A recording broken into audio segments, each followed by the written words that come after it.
Hello and welcome to the last session of Warhorse. I did hope to film it at the farm, but I just haven't been managed to really get up there.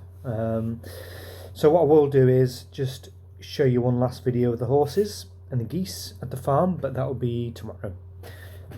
Pardon me. So, the last chapter of Warhorse. And if you remember rightly, is there was an auction and somebody had shouted out, oh yes, it was Emily's grandfather, wasn't it? So Emily's grandfather purchased Joey. Okay, which I did not expect. Even though I read it before, I just completely forgot. So it appears that Joey is going to stay in France rather than go back with Albert. Obviously, Albert would be absolutely gutted.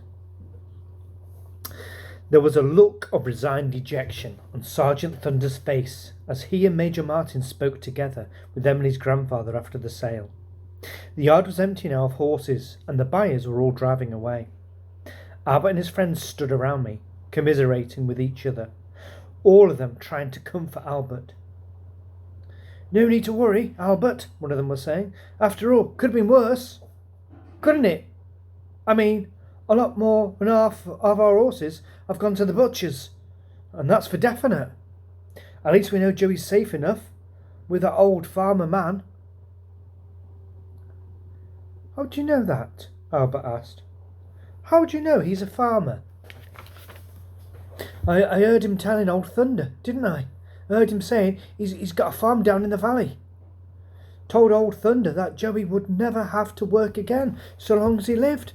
Kept rabbiting on about a girl called Emily or something. Couldn't understand half of what he was saying. Don't know what to make of him, said Albert. Sounds mad as a hatter, the way he goes on. Emily's horse by right, whoever she may be. Isn't that what the old man said? What the devil did he mean by that? If Joey belongs to anyone by right, then he belongs to the army. And if he doesn't belong to the army, he belongs to me. Better ask him yourself, Albert, said someone else. Here's your chance. He's coming over the way with the Major and old Thunder. Albert stood with his arm under my chin, his hand reaching up to scratch me behind the ear, just where he knew I liked it best. As the Major came closer, though, he took his hand away, came to attention and saluted smartly. "Begging your pardon, sir," he said. "I'd like to thank you for what you did, sir. I know what you did, sir, and I'm grateful. Not your fault, we didn't quite make it, but thanks all the same, sir." I don't know what he's talking about, said Major Martin. Do you, Sergeant? "Can't imagine, sir," said Sergeant Thunder. "They get like that, you know, these farming lads. It's because they're brung up on cider instead of milk. It's true, sir. Goes to their head, sir. Must do, mustn't it?" Begging your pardon, sir," said Albert, went on, puzzled by their levity. "I'd like to ask the Frenchman, sir, since he's gone and bought my Joey, I'd like to ask him about what he said, sir, about this Emily, or whatever she's called." "It's a long story," said Major Martin, and he turned to the old man. "Perhaps you would like to tell him yourself, monsieur." "This is the young man we were speaking of, monsieur, the one we grew up with a horse, and who came all the way to France just to look for him." Emily's grandfather stood looking sternly up at my Albert from under his bushy white eyebrows, and then his face cracked suddenly, and he held out his hand and smiled, although surprised. Albert reached and shook his hand. "So, young man, we have much in common, you and I. I am French, and you are Tommy. True, I am old, and you are young. But we share a love for this horse, do we not? I am told by the officer here that at home in England you are a farmer, like I am. So I think Tommy might have been a nickname for the Brits, maybe. It is the best thing to be. And I say that with the wisdom of years behind me. What do you keep on your farm? Sheep, sir, mostly. A few beef cattle and some pigs, said Albert. Plough a few fields of barley as well. So, it was you that trained the horse to be a farm horse, said the old man. You did it well, my son. Very well. I can see the question in your eyes before you ask it. So I tell you how I know. You see, a horse and I are old friends. He came to live with us. Oh, it was a long time ago now. Not so long after the war began. He was captured by the Germans and they used him for pulling the ambulance cart from the hospital to the front line and back again.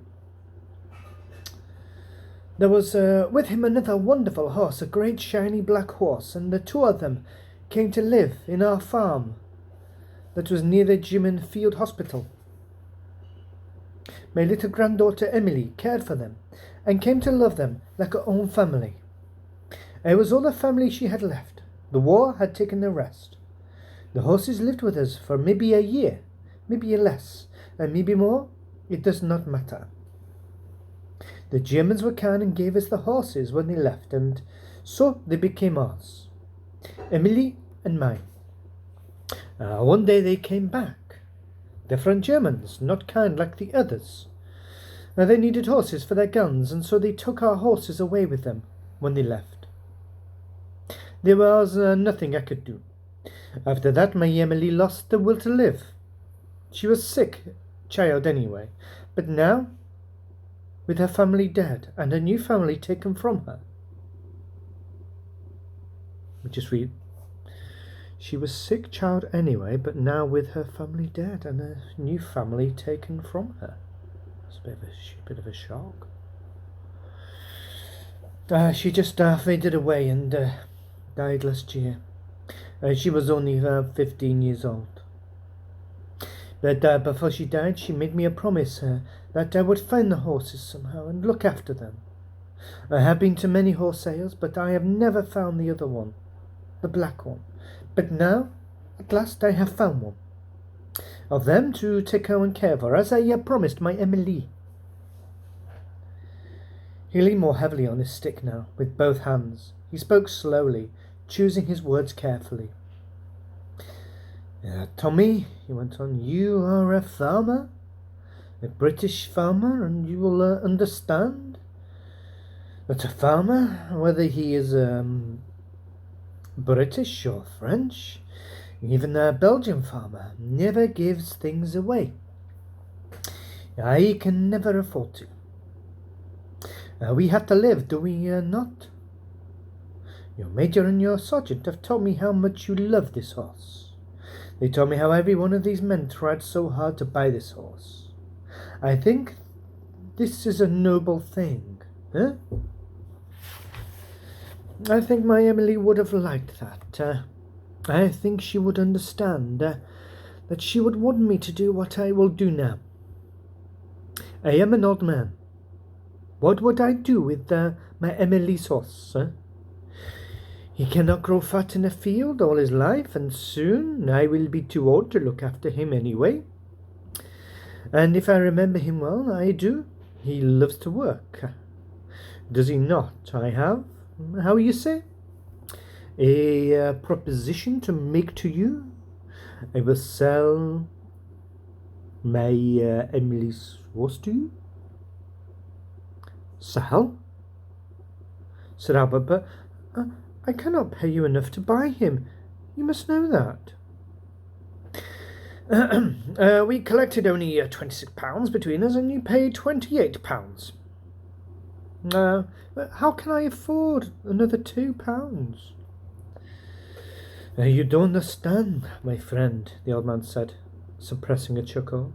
You do not understand at all. I will sell you this horse for 1 English penny, and for a solemn promise that you will always love this horse as much as my Emily did, and that you will care for him until the end of his days. And more than this, I want you to tell everyone about my Emily, and about how she looked after your Joey, and the great black horse when they came to live with us. You see, my friend, I want Emily to live on in people's hearts. I shall die soon, in a few years, no more, and there's no one will remember my Emily as she was. I have no other family left alive to remember her. She will be just a name on a gravestone that no one will read. So I want to tell your friends at home about my Emily. Otherwise, it will be as if she had never been around. Will you do this for me? That way she will live forever, and that is what I want. It is a bargain between us. Albert said nothing, for he was too moved to speak. He simply held out his hand in acceptance, but the old man ignored it, put his hand on Albert's shoulders, and kissed him on both cheeks, which is quite customary for French people to kiss on both cheeks. And maybe sort of Italians as well. Thank you, he said, and then he turned and shook hands with every soldier in the unit, and at last hobbled back and stood in front of me. Goodbye, my friend, he said, and he touched me lightly on my nose with his lips. From Emily, he said, and then walked away. He had gone only a few paces before he stopped and turned around, wagging his knobbly stick. And with a mocking, accusing grin across his face, he said, Then it is true what we say, that there is only one thing at which the English are better than the French. They are meaner. You have not paid me my English penny, my friend. Sergeant Thunder produced a penny from the tin and gave it to Albert, who ran over to Emily's grandfather.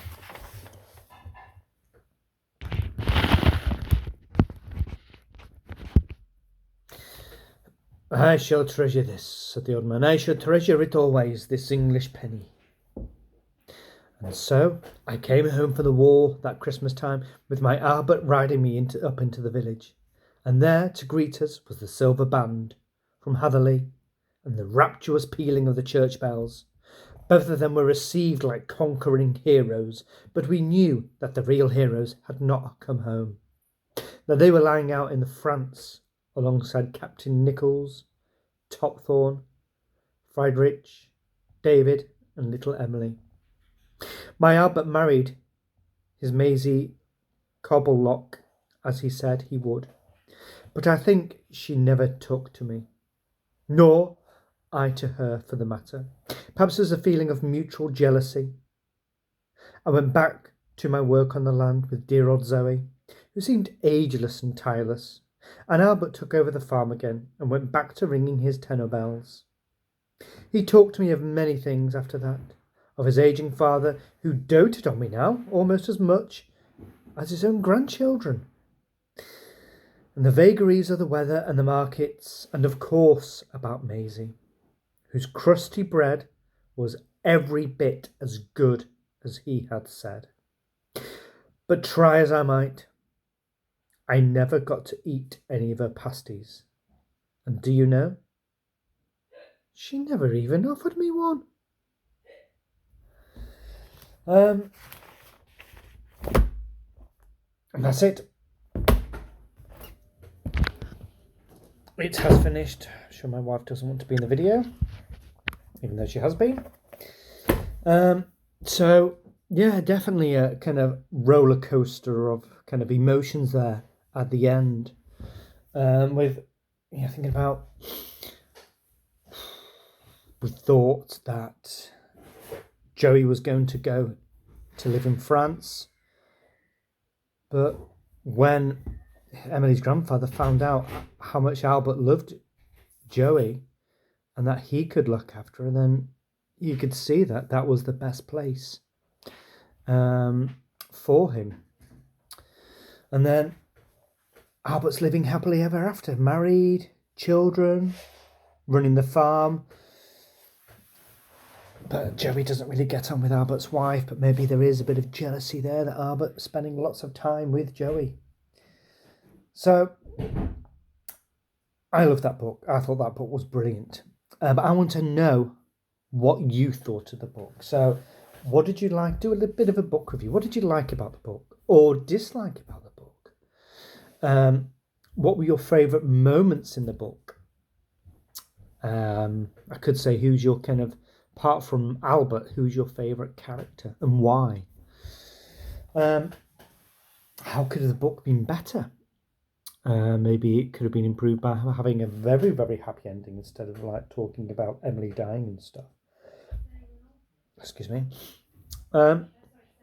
So yeah, and also, what new words did you learn? Because there were absolutely loads, and I didn't go over all of them. So Michael Morpurgo does like to kind of give lots of new vocabulary out. Okay, so the next reading will be going back to Street Child because I left it, I think, at chapter sort of 18, 19. I did send over lots of audio clips to parents that asked for them. And I will be uploading some Street Child sessions extremely soon. Okay, thank you very much.